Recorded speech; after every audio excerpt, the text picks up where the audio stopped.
Thanks everyone. Well, I will get this press conference underway. Adam Zampa joining us tonight after his performance this evening. If you have a question, raise your hand and we'll try to get to as many as we can. Sir on the left. Hello. Senior player Mitch Marsh, Josh English and other than are rested today. 3 debutants in your side today. No practice session before match Australian team in Pakistan. Do you think in spin condition is the main reason of defeat today?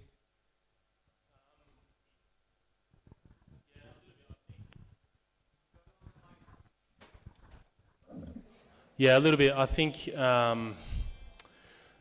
when you look back,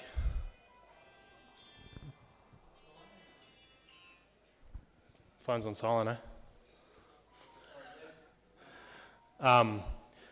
Yeah, I think in particular from what we're used to in Pakistan, well, I think we've been here 3 times in the last few years. We haven't really encountered wickets like tonight. It was certainly a little bit drier than usual. When you look back to the Champions Trophy last year, it was glassy, low wickets that you kind of hit through the line of the ball. The wicket got, I think, slower and lower and a bit more spin throughout the game. The best time to bat felt like potentially the first 10 overs of the first innings and then the first 5 or 6 overs. Hi, Adam. Adam, good. Do you want to turn your phones on silent, fellas? Please. Hello. Whose phone is that? Can we turn it off, please?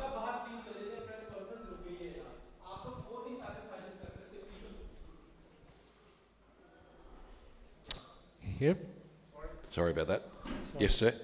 Adam, with this sort of pitch, clear indications that what you will be getting in the World Cup in Sri Lanka and India?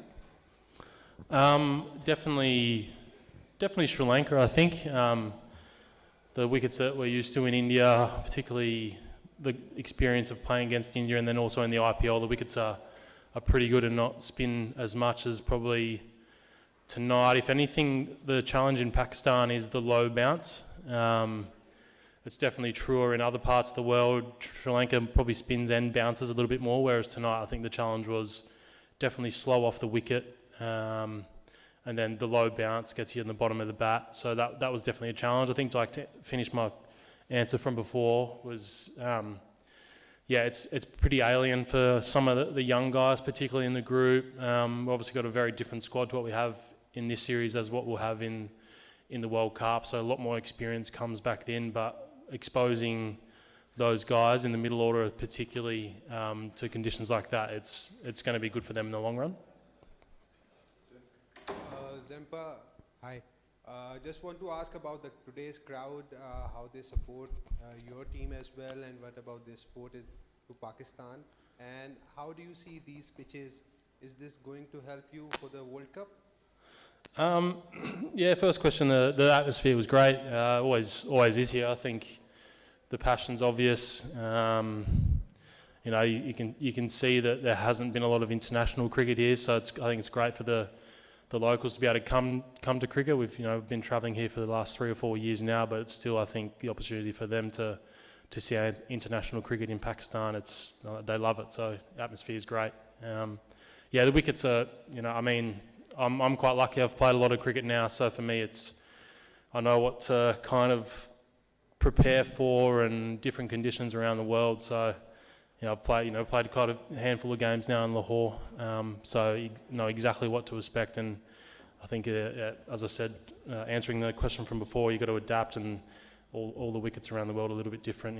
What you think of the subcontinent and Pakistan and Sri Lanka and India being kind of close to each other, but the wickets are definitely totally different in all 3 countries.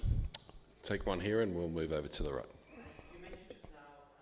Wickets here are quite different to your squad's quite different to the one you're taking to the World Cup, and the wickets here are quite different as well.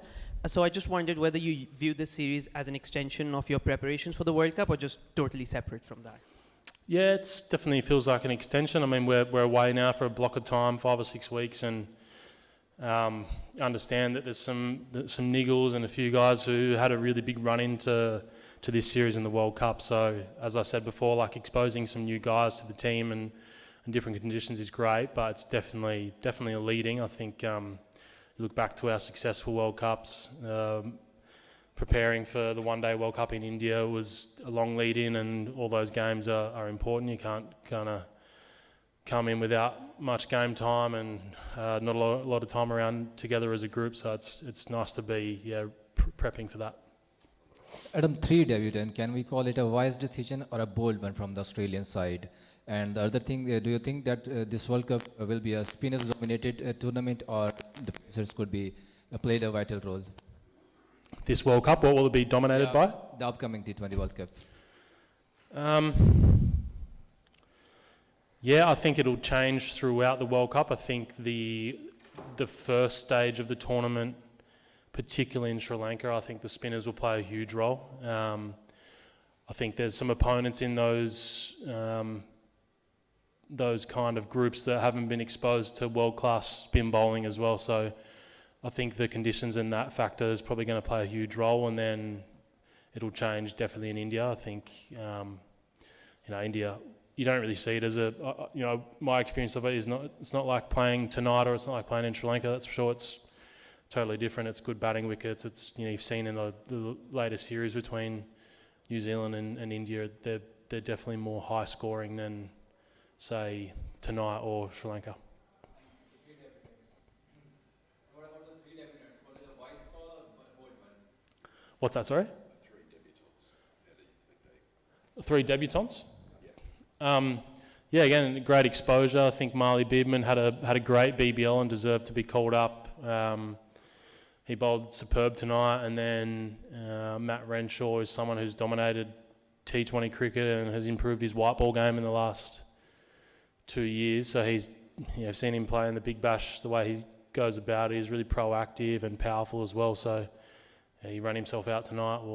Well, that's probably up for question whether or not it was Renshaw's fault or Green's fault, but he looked good tonight, and he's a good white ball player and fits into the group really well. And then Jack Edwards, again, someone who's played a lot of domestic cricket over the last few years and deserved the call up, and he probably batting at 8. He's not played that role too often, but he looks tidy with the ball. He's definitely got a big future in Aussie colours. 2 more here, guys. 1 there and 1 there. We'll finish. Madam, you take the wicket of premier Pakistani batter Babar Azam. So how's your feeling now? How do I feel to get Babar Azam out? You took the wicket of Babar Azam, premier batter of Pakistan. So what's your thought on this? About getting him out? Yes. Is that your question? Look, I don't know, guys.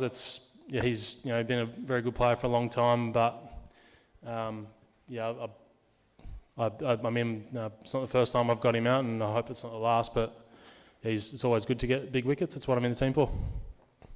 Okay, Adam, I want to ask you, with your fantastic bowling, 4 batsmen of Pakistani returned back to the pavilion. And if I talk about this, Saim Ayub, Salman Ali Agha, Babar Azam and Usman Khan. And what do you think, which wicket was your tough task to achieve? I think when you get out of the power play, and my role in particular is to try and halt that momentum, which Pakistan definitely had after the power play. So Ayub was, his important wicket. He was playing well. He's got to a point where he was going to try and put the bowlers under pressure. So his wicket kind of, if he batted for a few more overs and continued what he was doing, you're probably looking at, instead of 168, maybe 180 or 190, which would have been impossible to get on this wicket. So, probably him. He's a good player.